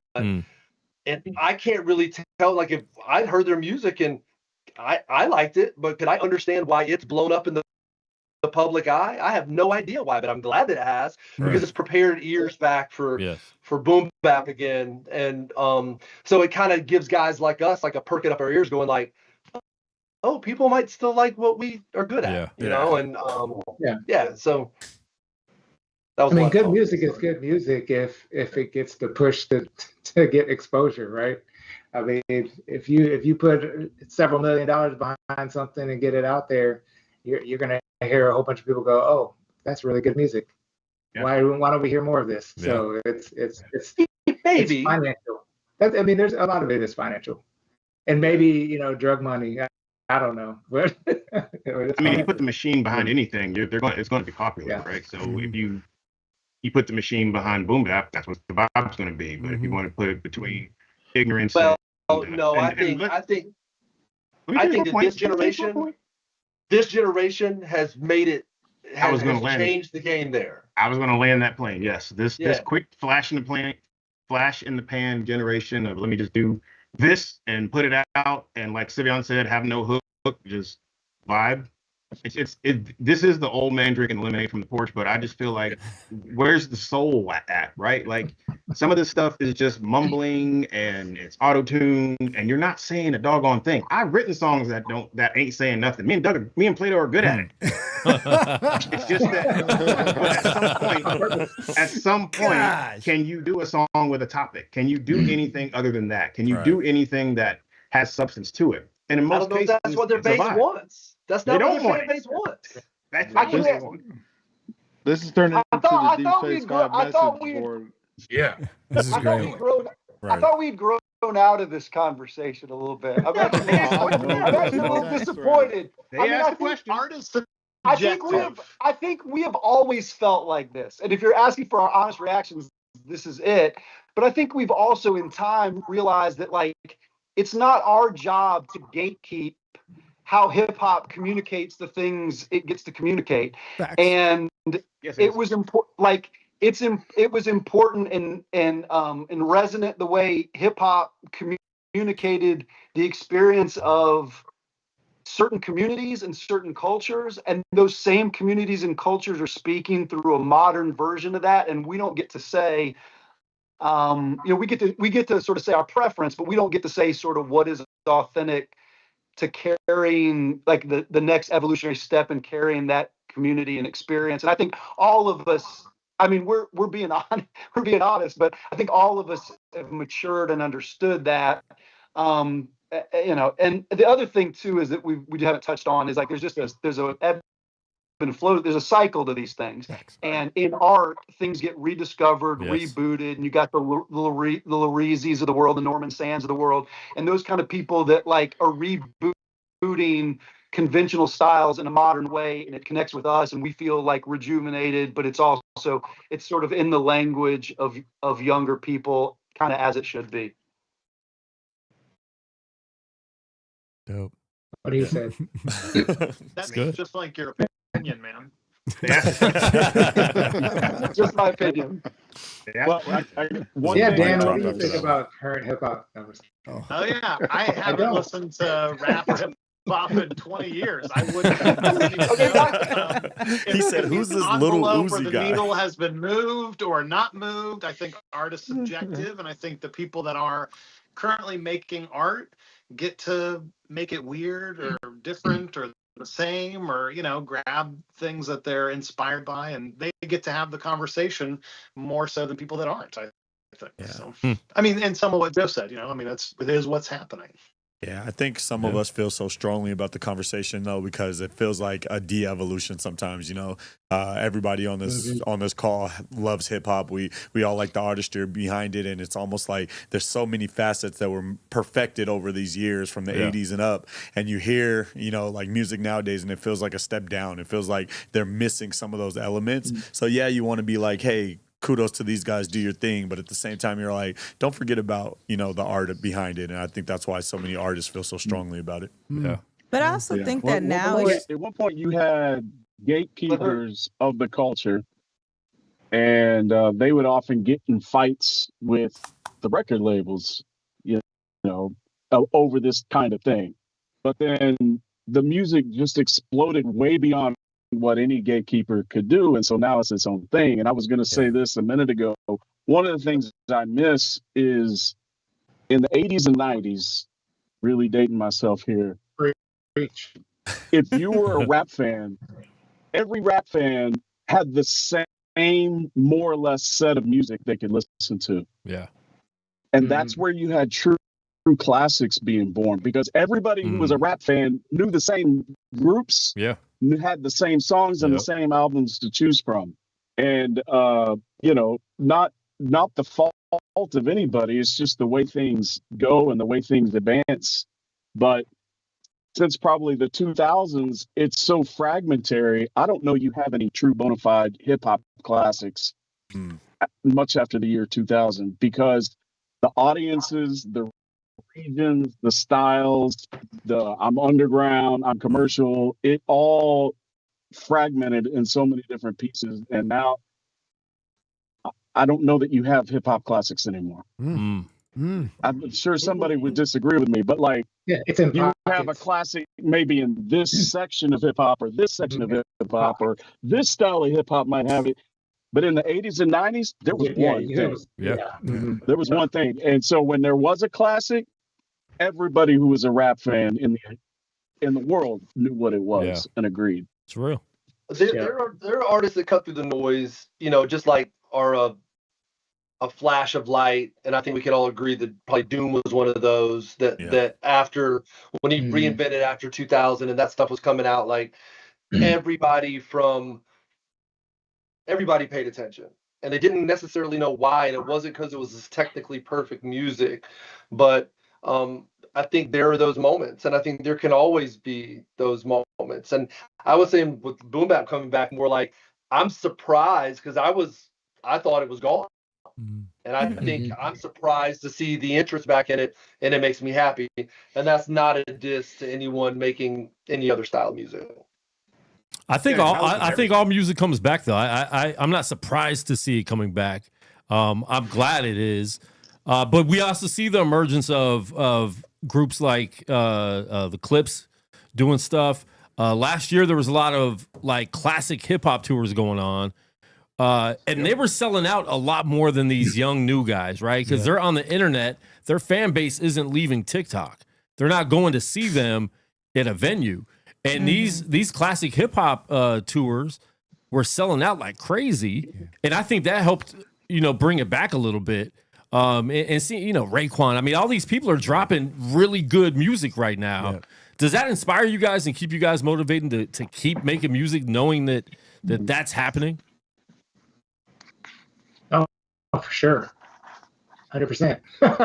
I mean, that's for an artist, you know, that, you know, you're trying to put, you know, your soul out on these records and bring your authentic self and be inspired to do new things and, you know, and just bring all of yourself to these records. And when you hear other artists continue to grow and evolve and do things, and, you know, and we're all getting up in age, you know, too. So to hear, you know, cats our age, you know, still dropping really good records, barring out, you know, teaming up with really good producers, maybe producers that when they were in their heyday, you know, were fans of theirs. And now those producers are bigger now. And some of these older cats are teaming up and putting out these great records. Like, it's definitely encouraging and inspires me to keep going for sure.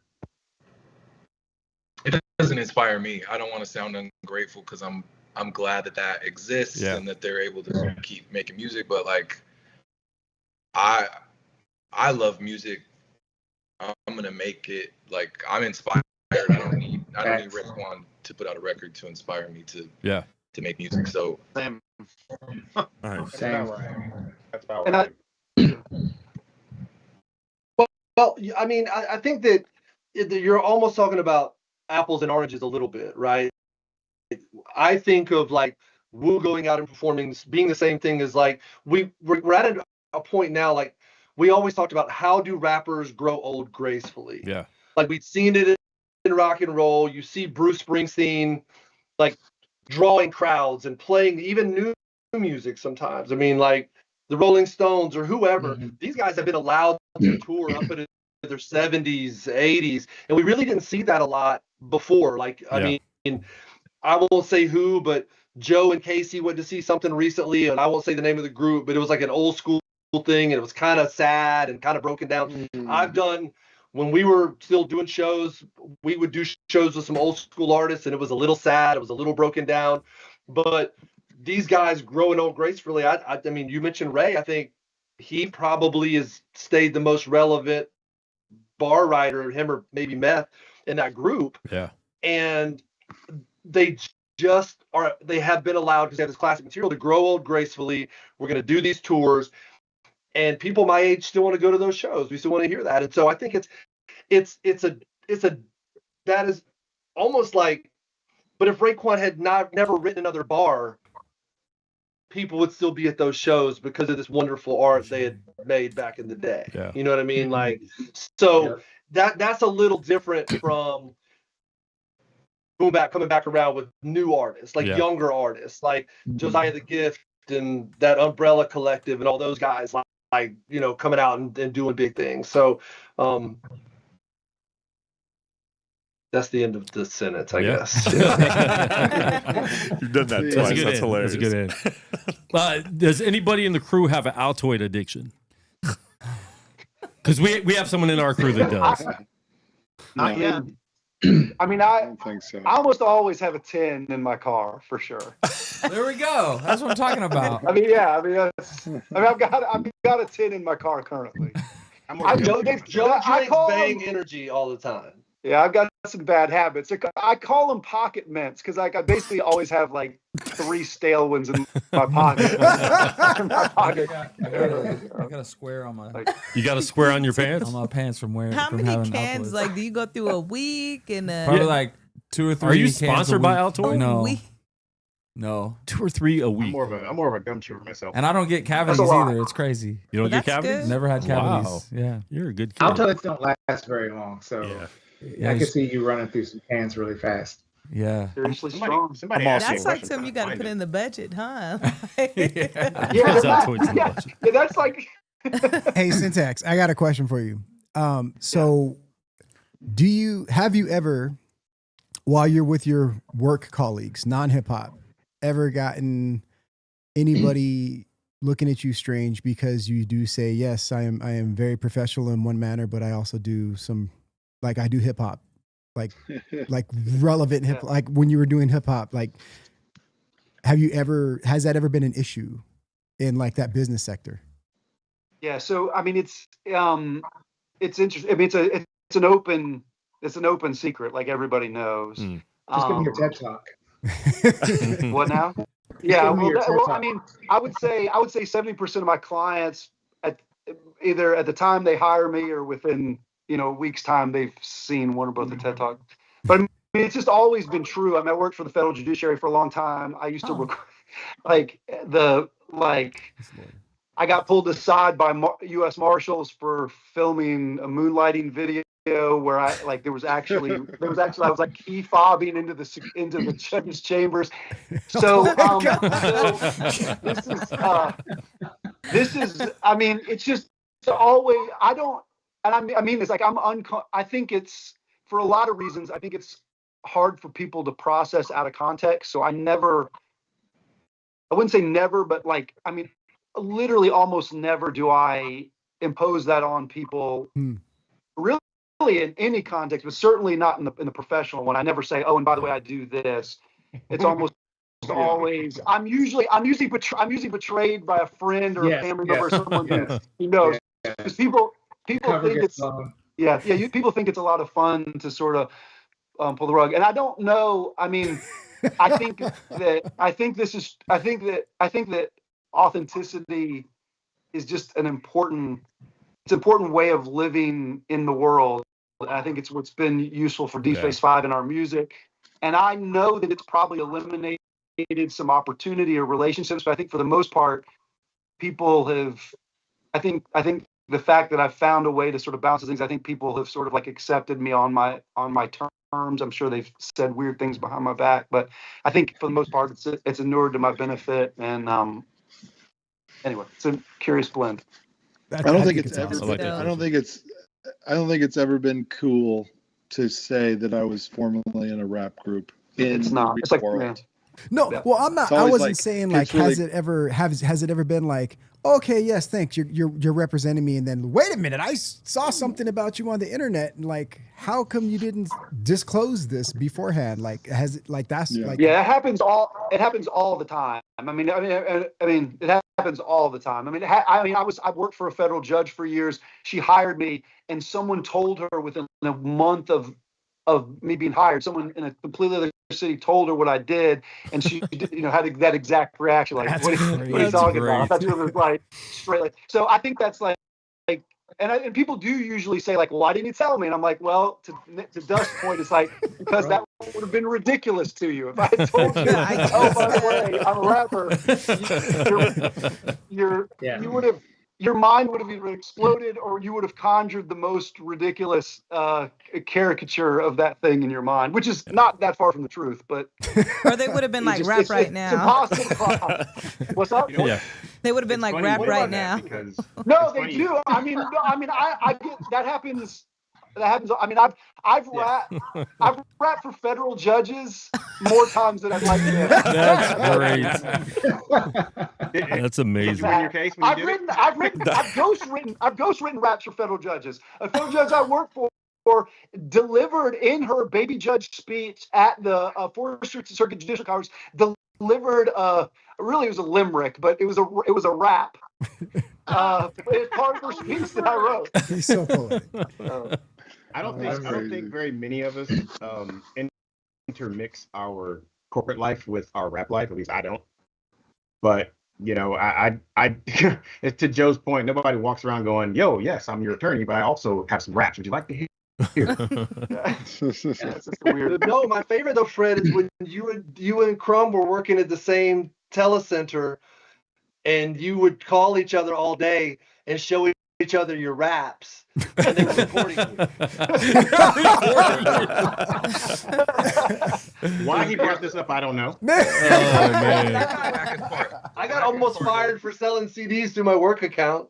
The worst part is they definitely were recording those conversations, and then pulled me into the office to play, and I had to listen to the whole thing. Just so at the very end, they go, "Was that you?" And you're like, "Yeah, that was me." And then because of that, Fred didn't have to listen to anything. They were just like, "Well, he's guilty too," so he didn't have to sit there.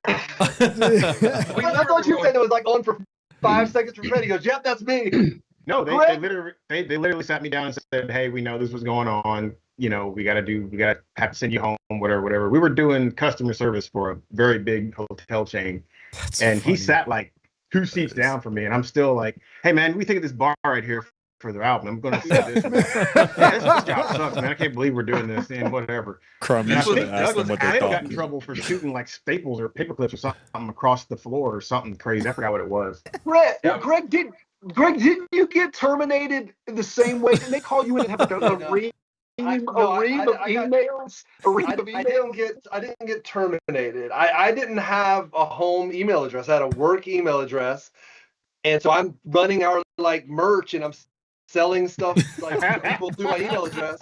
And when I'm booking shows, I'm talking to people. Oh, man. Like you're like saying like yo yo yo yo or however, I don't know what we talk like, but whatever. I remember my boss. I walk in and there's a stack of my emails all printed out, and he goes, and I just remember him looking through it. He's showing it to me. He's handing me one. He's handing this guy one. He goes, "I don't know what to make of this. I don't know what to make of this. Are you running a business?" And I'm just sitting there, and I was like, "Would you like me to get a home email address and do this from home?" And he's like, "Yeah." And that was kind of it. I mean, like, they sent me home as well.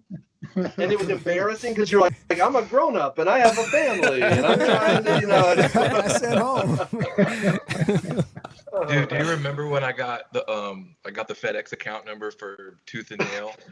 and I passed it along to the crew, and everybody was Hey, you deserve it. I think you shared that like industry wide. Around makes them laugh. They were my! so mad. How big was the bill? Oh my gosh! Had to be big. Jeez. It was big. Had to be big. Thousands. So if there was, these Sorry, guys. kids. if I there think was the statute of limitations ran out on that though, so don't try to come get us on that one. They folded. You got your masters back. We're Gucci, baby. if there was anything that you guys would want to say to any of your fans, obviously there's a lot of people in the YouTube comments or whatever. If there's just one thing that you would be like, hey, thanks for tuning in. You guys obviously came here for us. What would it be that you would want to say to anybody that's listening that says, hey, I'm a big fan of you? What would that be? I've seen a lot of comments about people saying what we talked about earlier about how their music just touches their lives. And I think that's just, I mean, it's just, I can't even put it into words. Like, I mean, it's just great feeling after all these years that people are still listening to our first record. You know what I mean? Oh, I didn't see this. Lizette, what's your favorite song? My favorite song I engineered, like for the crew? I mean, there's some unreleased Marzille that hopefully will come out soon, but that's all I'm going to say about it. Fred has been a hero in the Marzille saga. Bringing some of this back to life. Yeah. And Doug. Crumb. I would say we can get, everybody can get sentimental and all that, but like if we're, the reason that I think you invited us on the show, like the catalyst for the whole thing was our album, The Future Ain't What It Used to Be. This is the 15th anniversary of that album. Yeah. In my opinion, that's our best work. That's my favorite album that we've done. But that aside, because of that, to celebrate and for all the fans who've been riding with us for so long, we officially put our whole catalog on DSPs. So wherever you're streaming music, you should be able to find DEEPSPACE 5 stuff, even pretty exclusive stuff that was only on Bandcamp for a really long time. So so I think that's kind of why we're here, to announce that, and then obviously just to hang out and tell some stories and stuff. But I just want to make sure everybody at least knows that our music has not been the easiest to get through the years. So hopefully now it is. No, and that's great to hear. That's great to hear, just having all your music out there, because there's a lot of groups like that, or a lot of artists like that their stuff is still not out there, and it's hard to find. And we know a lot of it's because of record labels, or because, you know, a lot of different things happen. Yeah. I've produced podcasts for hip hop artists that they can't even play their own music on their podcast because it's not owned by them. You know, it's sad to see that, but it's great to see that it's released now. You can get it on all the DSPs. So I want everyone out there right now listening, make sure you go out there and get it.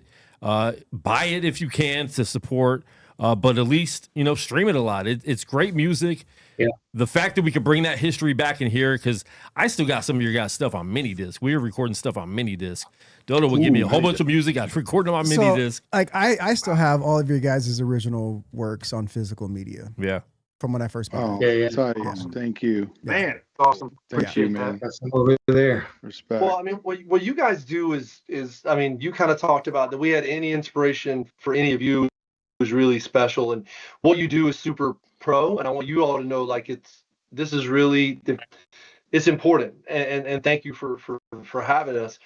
I'll say that I made a joke earlier about like not making it or something. Yeah. I want, like, when I started making music, when Dust and I even made raw material, we said, if we sell these 500 units, we're happy, right? And where music took us, and the people that it put us in front of, and the places we got to see, and the lives that we got to touch. I'm about to run out of battery, but it has gone so far and beyond what I ever could have thought or hoped. And I attribute that to, you know, to God and what He wanted to do in our lives. And I think more than anything, it connected me to this group of guys. Yeah. And I could not be happier that they're all still in my life, because the music is one thing, but I think we've all built we built life together, and that's the best way to say it. And, you know, peace to Seb. I wish he could be here. Peace to Manny. I wish he could be here. But I mean, they're still with us in life, but you know, there's not. I didn't hear. That's crazy. I think maybe there's one thing I just wanted to, tell any fans or people that like checked in for Marzell and listened because they're a believer. I'm still a believer. I still follow Jesus, and it's like the one thing in life that's been steady for myself and my family. And music and art is kind of the only thing I feel like has stood the test of time. And just to anybody that listened to our early stuff and realized that we were believers, I'm still a believer, encouraging young people or old people like to continue with their faith and to make it a priority, because it's why we started, and it's kind of the genesis of what got me into music. Just I wanted to contribute in a way that would positively impact people in their faith. That's good. And I'd like to sort of combine what Manchild and Dust just said. Manchild's got a line on the song they did called "Reach," and it says, "Whether the crowd's 1,000 or 10, I got the grounds and the ammunition to begin." And there's in this life, none of us are promised a platform, and we were given a modest one, and we can't thank the handful of people that have supported us this whole time enough. But the beauty is, to Dust's point, there's a purpose that justified our opportunity in the music business that exceeds numbers and volume and sales and all the rest. And we've had the privilege to share our faith a long time ago, and that sort of echoes in a small way through time. So we're just very grateful. Dope. That's very grateful. Very grateful. Awesome. Anybody else? Yeah, I'll just jump in real quick. I mean, I'm like the newbie in this whole thing, and I just appreciate everybody. You're literally the oldest person here. What are you talking about? Quite literally the oldest. No, but it's obviously I knew Fred and Crumb, before meeting the rest of the crew, but like when they asked me to be part of this, and I mean, the first record, they welcomed me open arms. Let me have the first verse on the first song on the first, the whole thing, and just set the whole record off. And just the response from the supporters and fans and everything, just welcomed me with, open arms. And I'll never forget that. It created, to Joe's point, Syntax, like it created a modest platform that I didn't have. Like everything you see on my wall here came from, what happened when I met these humans that I call my family. And, before I met them, I didn't even know there was a such thing as Christian rap or Christian rap industry or anything. The thought of getting signed to a record label was so far out of reach in my brain. I was just like, I'm just going to these open mics and with my notebook and jumping in ciphers and spitting raps, rapping with my twin brother. We're just going to do some raps and have fun. And I met these guys, and I mean, again, none of us are rich, but in my heart, this career has been enriching to me. And, as modest as it is, still have to work normal jobs, all the things, but, where this has taken my family, where this has taken my relationships, the things that's even opened up in my outside career, unlike some of these other cats, I actually had to do raps at work and parodies of raps and old Jay-Z songs and flipping them to a staffing market for stuff. So my cover was blown quickly, but yeah, my life has been enriched by this. And again, if you guys weren't out supporting it with these podcasts and buying CDs and buying vinyl and buying posters and cassette tapes and all the things, like that wouldn't be the case. So, from the bottom of my heart, man, I know God is working through all of this. He takes these messages and speaks to people's hearts with it. No matter how many times people tell us we're not Jesus enough, we're not Christian enough, all the things. I got. We all have people that have reached out to us to prove otherwise. So I just think the supporters and the Road Dogs and the fans for following the move of the Spirit to reach out to us and encourage us and let us know that we've left an imprint of some sort in your lives. So it means the world. So thank you. You also have the best hair. I mean, it's true. Joe, it's pretty nice. I was about to say, I don't know. Joe's right there. Kind of there. Joe's kind of up there. He's got the hat. Wearing a giant hat. Even Dan's got good hair. Yes, good hair, but probably top three. Top three. I used to cut Fred's hair back in the day. Used to give him fades. I have waves now. I'm old, bro. Everyone else is wearing hats. I'm strategically wearing a hat. Strategically. Wah, wah. Yes, look at Casey. That's what I'm talking about. Yeah. So if you live your life right, guys. I chose a career where I'll never have to tuck my shirt in ever again and wear a hat every day. It's great. Yeah. Awesome.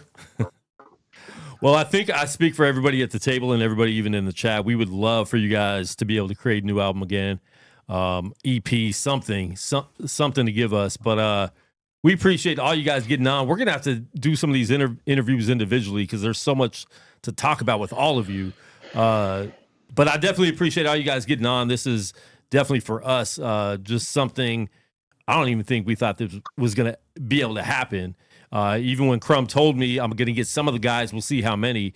The fact that he got most of the guys is crazy to me. So we appreciate that getting on with us and even being on so late. I know it's late for you guys. Thank you guys for real. Appreciate you guys. Thank you so much. Thank you guys so much. Thanks for having us. That family chat. Yeah. Definitely. We will definitely be in touch again, and we appreciate everything you're doing. Thanks, y'all. God bless y'all. Take it easy, guys. It's just closing down. Just the camera stays on the whole time. just hearing him talk. All right. Thanks, guys. Cool. Really appreciate it. Yeah. That's dope. Appreciate it. Peace. All right. Deep Space 5. That was classic. That was classic. It That was a moment. And I'm sorry that we couldn't get to everybody in the chat. There's so many messages. I will make sure they go in, and I'm sure they will themselves, and just read everything. If you guys want to leave your Instagram handles in the chat as well, so maybe they could reach out to you and answer any questions that you had in the chat. We appreciate it. Please follow us at Guerrilla Cross on all social media. And all of us individually, our names are on the screen with our social medias, but we appreciate everyone tuning in. Any last words, you guys, that, we got about 9 minutes left before we have to get out, but any last words? I'm glad you could make it, Joe Seif. Yeah, it's good. I'm glad I was able to too. Tomorrow's another day. We'll see what happens tomorrow. No, this You'll was make it dope. tomorrow, too. I had a really good time hearing from them and just hearing about their experience. I think it was really dope, especially coming from a young artist. So I'm like that. No, not like that. When they first were talking, and I could see the reaction on your face, like, wait, what are they talking about? Right. Yeah. Because I mean, that's the era we grew up in, right? Yeah. Like, he had to come to the studio to record. Like, Yeah. there was no. We only had one studio. Well, two. We had two studios that we had options to record from with Sundance and with my garage that we built. I mean, this studio that we're in right now is an evolution of the Sword Chamber in the garage. Before that, in a little bedroom. Yeah. There's some people, I guarantee there's some people in the chat that when they said, oh, we had like 2 ADATs, like they're like, what the heck's an ADAT? What's an ADAT? Like, what is that? The whole time I'm talking to Luke and like, what does that mean? What is that? What is this? I say lean over. What are they talking about? But Luke, I mean, how's it feel for you to be able to talk to all of them? It was really cool. Like, I hadn't talked to any of them before. I've been a huge fan forever, though. The coolest part, like he kept being like, "Hey, do you have any more questions?" I just wanted to hear them keep talking. Like it felt like we were. And that's why where I didn't care about trying to interrupt them, like just being able to listen to them tell their stories. Because they're telling stories, they're telling little things that they remembered. Like they go rabbit trails of like, "Hey, remember how this guy did this?" And like I just thought that all of that was so cool. Like being a fly on the wall, watching them like relive the glory days. Like it was really really cool. I want to say big up to Sun Diesel in the chat, man. Sundance, we need to get you on the show to co-host with us and to talk to you about what you're doing out there in New Zealand. What time is it in New Zealand right now, by the way? Yeah. But I mean, all the beats we play in the background is Terra Firma. So that's all Sundance beats. He's part of the crew. He started the name Guerrilla Cross. Yep. So he's a pioneer in what we're doing here, what we've been doing since before Dizzy Liv was alive. It trips me out. It trips me out that almost every member of Deep Space 5 was like, we're just amazed that people even know who we are. Yeah. And I'm like, I know as an artist or like you as a worship leader, or maybe you like when you're in like training and somebody's like just watching you, like I could never do that, but I watched you come back from this and now and you have no idea how much you affect somebody. And like I've said it before, it's no secret. Like Manchild is, to me, the best MC ever alive. Like I will put him up against your best rapper. He is that good to me because of when I was listening to his music at the time in my life, what it did for me. And they're just like, oh, we don't think people. We're surprised people even know us. Right. And that just it bugs me. And out, people man. forget. I think we do a bad job sometimes of letting people know that like we still listen to your music, or because we're trendy now, right? Yeah. Like we live in a trendy world where we have to talk about what's going on now, and hip hop is something they kind of talked about it. Like it's a genre of music that had an age limit on it, and that age limit has been lifted off. I really do believe that, where there are classic tours now. It's cool to be, I mean, it's not cool to start rapping at 50, but it's cool to be a 50-year-old rapper if you've been doing it for a long time. Yeah, you know what I'm and you sound relevant now. You're not trying to be 25. You're not trying to do trap music when you were a hip-hop head. That's some of my biggest frustrations with some rappers that I liked, is they are so trendy with what's out. It's like, I don't like you for that, though. I like you for the artist you were. But all that's coming back, and I think it's beautiful that it is, because hip-hop has molded the world what it is. I mean, you can't watch a set of commercials in between a game break, right? And not hear a hip-hop song. It's everywhere. Even the transition going from the game to a commercial, or from, like hip-hop is everywhere. Yeah. And for that to have an age limit, to me was horrible. So the fact that now we're seeing it ageless, right? Because the generation's growing up, like we're not going to stop listening to hip hop. Right. It's a thing. You know what I'm saying? Yeah. 100%. New Self said, how do I get some New Self beats playing in the background? Not that I'm anywhere at the same level as Diesel, but he just still wants to know. He has dope beats. You need to quit being too humble. He has some super dope beats. But no, I mean, definitely, man. Email us a pack of beats. We'll definitely play them in the background, and I'll steal them and use them for my UFC content and everything else. So we definitely love instrumentals. Just know this is a verbal contract. You're gifting them to Quan. and Sundance said it's Wednesday them. Where he's at. He's living in the right now, it's Wednesday at 5 p.m. in New Zealand, where Sundance is at. So that's actually a good time for him to be able to log in and get on with He lives us. in the future. Yeah, that's crazy. Yeah, that's crazy. What's the That's future why I like, say time Sundance? is What's the like future like? An illusion, because yes, they're Wednesday, but this is the same moment. Yeah. Oh, Like- she's about Time- 50. We're living in the Matrix. Time is a construct. Yeah. Watch The Matrix. All right, Just time is a all right, Neil. construct. It really I is. have not seen the Matrix. I knew that. How did I God. know that was gonna happen? You've seen the B movie how many times? She's seen the B movie. She The B saw the movie. B movie, but she hasn't seen the Matrix. And it's not because I don't know about the Matrix. It's just I just never watched it. Oh That's my insane. god! Maybe I'll watch it. How'd she say it like that? I just never watched it. Revolutionized action movies. movies. Yeah, action you have movies to watch. today could not Yeah, be no. what they are. I watched Castle In Brothers, Time yeah. with Yeah, they Justin did Timberlake. No. At the In Time? Did you just compare In Time? It's actually a good movie. Let me ask you a It question. is a good movie, but it's not even close. But it's not the No, Matrix. it's not close. So after listening to all of them talk, We're gonna watch The Matrix. are you going? No, are you going Right to go at least try to find some of the music to? No, I did. I did some research. Yeah, Okay. no, they're She dope. does research. That's one Yeah, I thing. did some That's why I research. didn't fire her. Yeah, she gets No, questions they're actually ready. dope. They can, and it, you know, just because what the time that we're in now, I don't really listen to a lot of boom bap kind of stuff. But hearing them, I'm like, okay, these dudes are actually dope. And with it being so many different people, the songs sound different. Yeah. Each track didn't sound the exact same. And I Because, like really they said, different appreciated that. producers, different Exactly. people Literally- writing the hook and stuff like that. Yeah. I thought it was funny whenever they were like, "Hey, how many producers did you have on the night we call it a day?" Was that what it was? And they're like, "Oh, that was just like 2." And then and they a started half. counting. They're like, "Oh Like wait, 5, 6. everybody." Everybody. Right. They said everybody. That was Dude, great. Like Crumb, like and see, I feel I'm gonna start doing it now because Fred B was calling him Plato, so I feel okay calling him Plato because I know him as I mean, Plato. just don't say it to him. 'Cause I know, I get that. Yeah.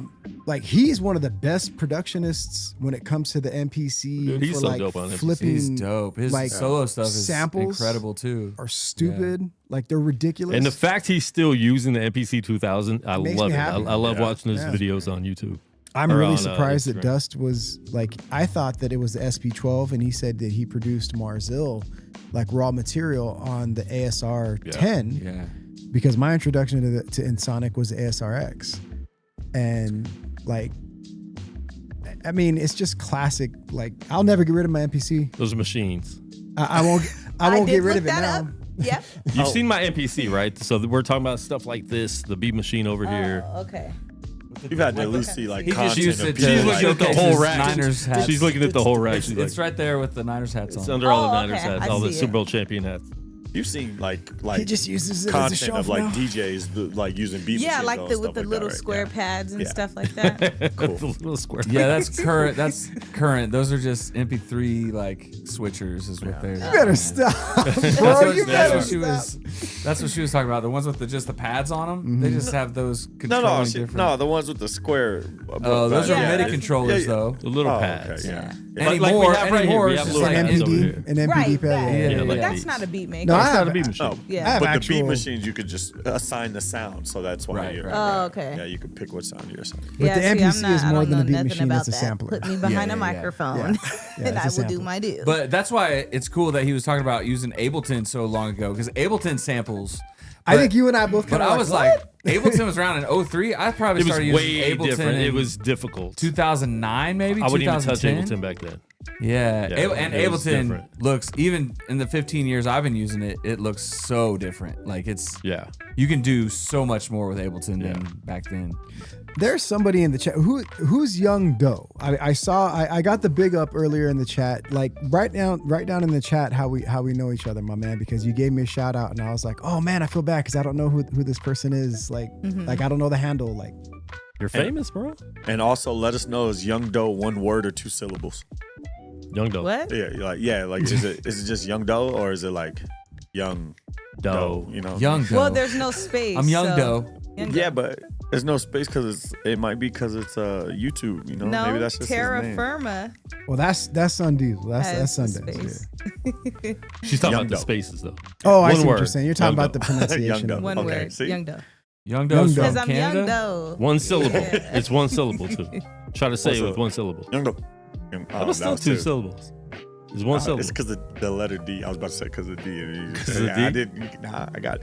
Because of D. It's K1. Young Quan. K1. People could do that. K1. So many people call me Quap or K-Wop.